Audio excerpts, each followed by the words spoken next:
Hello, listeners and market participants, and welcome to another episode of KBRA Podcasts. I am John Sage, Senior Director and Head of Private Credit Research, and today I am joined by two of my KBRA colleagues, Senior Director Ken Egan from our Sovereign Credit team, and Senior Director Karim Nassif from Project Finance and Infrastructure. Today we will be covering the key mounting global challenges Europe faces and areas of potential growth member states in the EU are pursuing. That will set the stage for the project finance and infrastructure asset class and how that will be impacted. For those looking to learn more, we take a deeper dive into our view of the evolving landscape in our report titled Steady But Strained: Europe's Path Through Mounting Global Challenges, that was published on June 9th. The paper can be found on our website, kbra.com, along with all our research on the sovereign and project finance and infrastructure universe. Now let's dig in.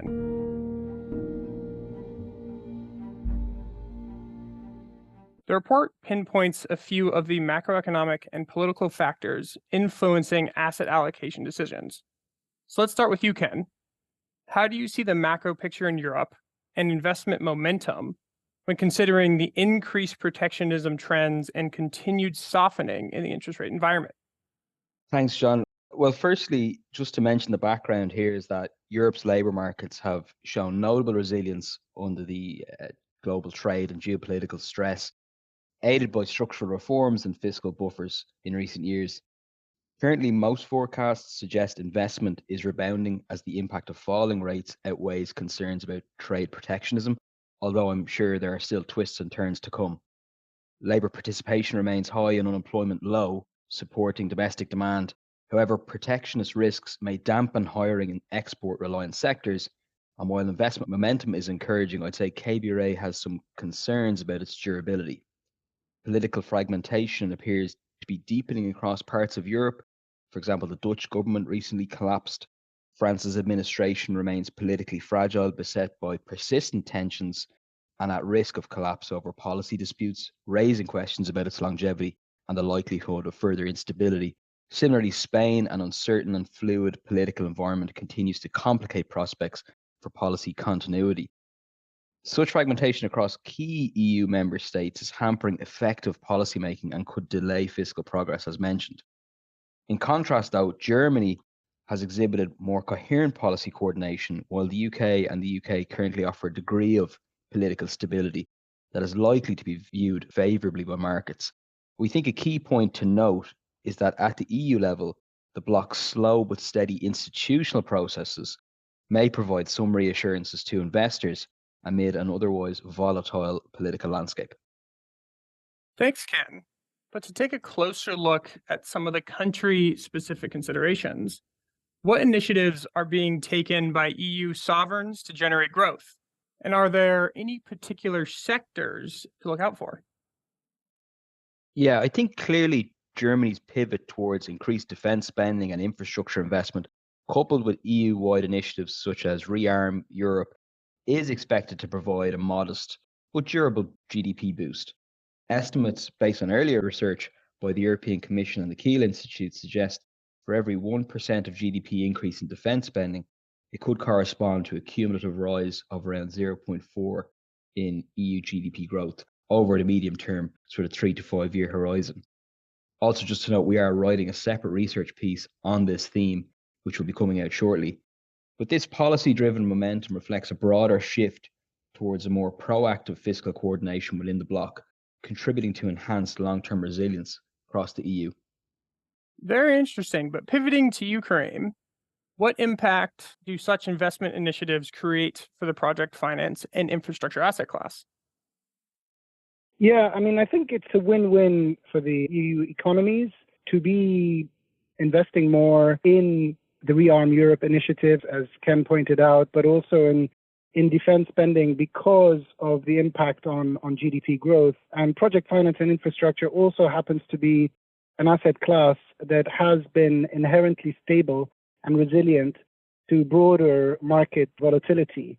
And that sort of continues to be the case as we kind of wade through the current geopolitical and economic environment that we're in. The EU member states pivot towards increased defense spending could mean that there are opportunities for financing structures which make use, for example, of special purpose vehicles and employ project finance features. And these could support, for example, aerospace and defense firms whose revenues are backed by stable, predictable contracts.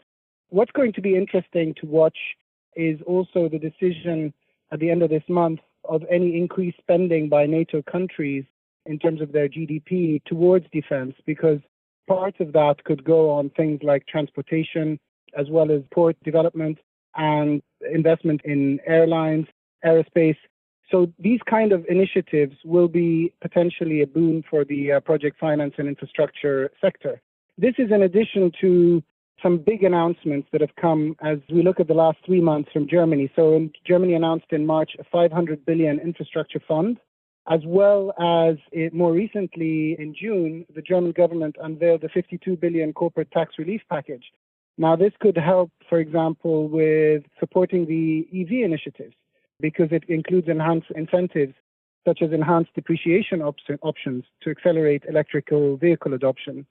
So all of these initiatives are potentially going to be beneficial in terms of creating more opportunities in a sector that has been inherently quite resilient. Thanks, Karim. But to take an even wider view, I'll go back to you, Ken. What does the divergence in monetary conditions between the US and EU imply for investors? Yeah, this is shifting quite a bit as inflation continues to occasionally produce surprises.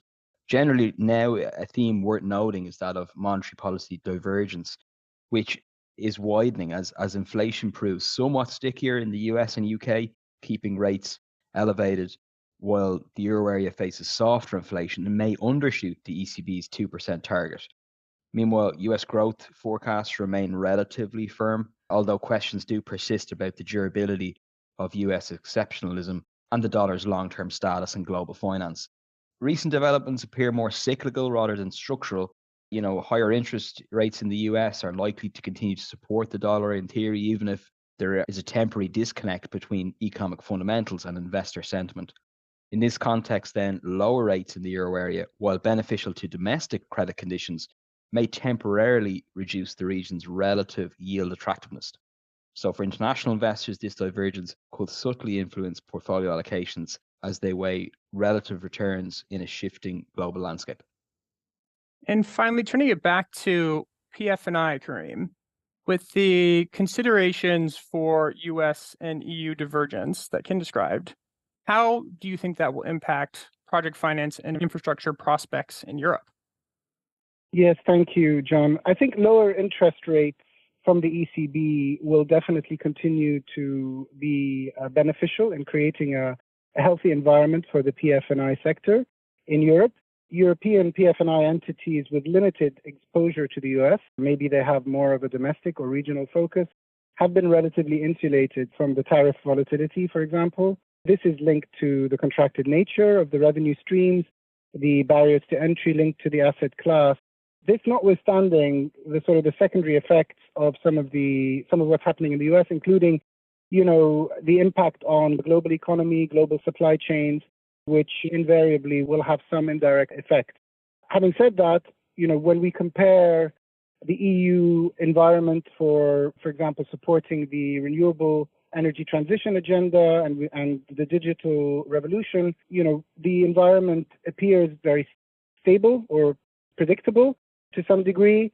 And, in contrast, questions around the IRA in the US, what's going to happen to the tax subsidies and incentives, the Big, Bold and Beautiful Act, which was announced recently, and what happens to projects that can't complete by 2028. So I think it's going to be interesting to see if there is a situation where some project developers, choose Europe to develop their project, to take advantage of that regulatory stability. This is an area we're going to be watching closely as the year progresses.